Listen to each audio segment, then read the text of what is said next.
Good morning, all of you. This is Tarang, and we are actually going to solve the questions of second board maths paper. Okay, तो ये question आज जो exam हुआ था उसी का है. मोस्ट प्रोबेबली सारे क्वेश्चंस लगभग सेट्स में आगे पीछे करके सेम क्वेश्चंस दिए गए थे. क्वेश्चन है दिस सेक्शन, मुझे एक ही सेट मिला हुआ है तो मुझे बाकी सेट का नहीं पता अभी. ओके, तो ये आई थिंक सेट 1 है. तो बोला जा रहा है this section consist of multiple choice questions, questions of 1 mark each. First question है, if the roots of the quadratic equation a x square plus b x plus c equal to zero are equal but opposite in sign then. तो यहाँ पर अगर ए equal to zero होगा तब तो option ही गलत, तो मतलब क्वाड्रेटिक ही नहीं रहा.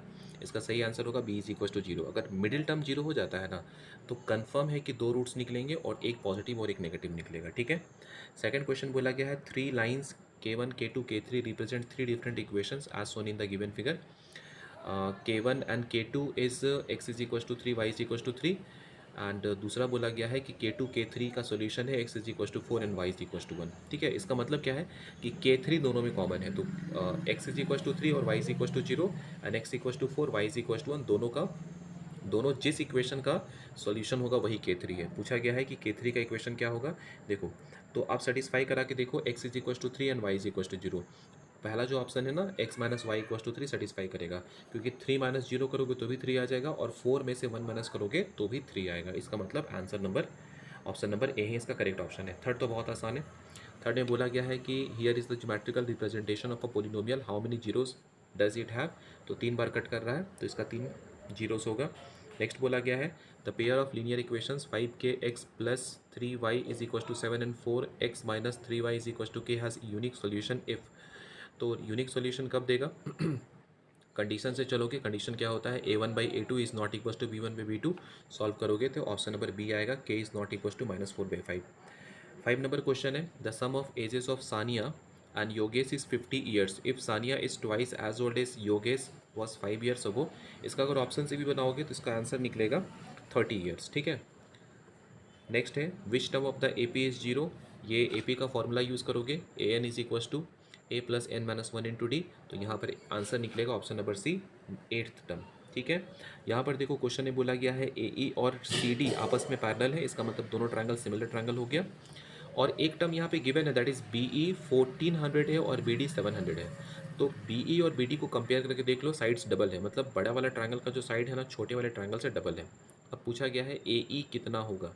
तो ए ई के लिए क्या करोगे, सी डी देख लो, सी डी कितना दिया हुआ है, सी डी दिया हुआ है 800, तो 800 का डबल कितना हो जाएगा 1600. ठीक है. नेक्स्ट क्वेश्चन पूछा गया है two circles with centres O N and touch each other at the point P as shown in the given figure. O P N are collinear. Radius of the circle with centre O is twice that of the circle with centre N. O X is the tangent to the circle with centre N and OX is equals to 18 centimetre. The radius of the circle with centre N is. तो यहाँ पर O N X एक right angle triangle बनेगा. P N को मान लोगे x तो O P हो जाएगा 2x. सॉल्व करोगे तो x का वैल्यू निकलेगा 18/√10. ओके. अब नेक्स्ट क्वेश्चन है 9 नंबर में बोला जा रहा है जो गिवन डायग्राम है ना उसमें क्यू आर 12 सेंटीमीटर है और रेडियस दिया हुआ है 7 centimetre. P Q R S O का पेरीमीटर निकालना है. देखो क्यू आर है 12 सेंटीमीटर, तो Q P plus R S भी 12 होगा और रेडियस गिवन है, तो इसको प्लस करोगे तो आ जाएगा 38 सेंटीमीटर. ठीक है. अब इसके बाद है 10 नंबर पूछा गया है कि किन दो ट्री के बीच का डिस्टेंस 4 यूनिट से 4 मीटर है. तो आंवला और मैंगो देखो नीचे से ही काउंट कर सकते हो एक्स एक्सिस से. आंवला -2 पर दिया हुआ है और मैंगो 20 पर दिया हुआ है, तो दोनों के बीच का डिस्टेंस कितना है 4 मीटर से. Okay.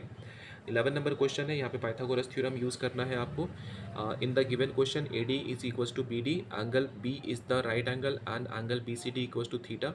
A C equals to B and A B is equals to A, then tan theta is equals to what. इसका आंसर हो जाएगा ए बाई इसका आंसर हो जाएगा क्वेश्चन नंबर कौन सा है 11 है ना. क्वेश्चन नंबर 11 का a/2√√b² माइनस a². ओके. ये सारे क्वेश्चन अभी तो मैं सिर्फ आंसर बता दे रहा हूँ, लेकिन थोड़ी देर के बाद मैं इसका वीडियो बना दूंगा कि इसका सॉल्यूशन कैसे बनेगा. ओके.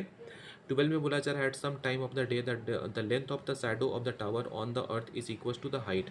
तो ऐसा कब पॉसिबल होता है, जब दोनों एंगल 45 डिग्री का हो, मतलब एंगल 45 डिग्री का हो. ओके. नेक्स्ट है क्लास इंटरवल पूछा गया है, क्लास इंटरवल दिया हुआ है, फ्रीक्वेंसी दिया हुआ है, पूछा गया है sum of upper limit of the median class and modal class is what. तो इसका आंसर हो जाएगा 25। ओके, नेक्स्ट है two unbiased coins are toss simultaneously, what is the probability of getting at most, ज़्यादा से ज़्यादा वन हिट आना चाहिए, 3/4 होगा। 15 नंबर है a jar contain some red balls and green marbles, some red black and green marbles, if probability of getting a red marble is 1/5 and probability of getting a black marble is 1/4 and jar contains total 11 green marbles. देखो ऐसे जब भी question आएगा ना तो कैसे बनाओगे, answer से बनाओगे। 20 को अगर ले लोगे 20 ना टोटल ना, तो इसका आंसर आ जाएगा, सेटिस्फाई करेगा, तो इसका आंसर 20 है। 16 में बोला जा रहा है in the given figure three sectors of circles of radius 7 centimetre making central angle 60, 80 and 40, the area of shaded region. तीनों को प्लस करके देखो तो एंगल को कितना होता है, तो 60, 40, 100 हो गया, प्लस 80, 180 हो गया। इसका मतलब आधा सर्कल लेना है, ठीक है।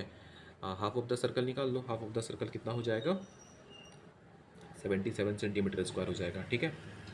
नेक्स्ट है if the base radius of the cone and the cylinder are equal, their curved surface area are also equal, then ratio of slant height of the cone to the height of the cylinder is, ये निकलेगा option number 8, 2:1।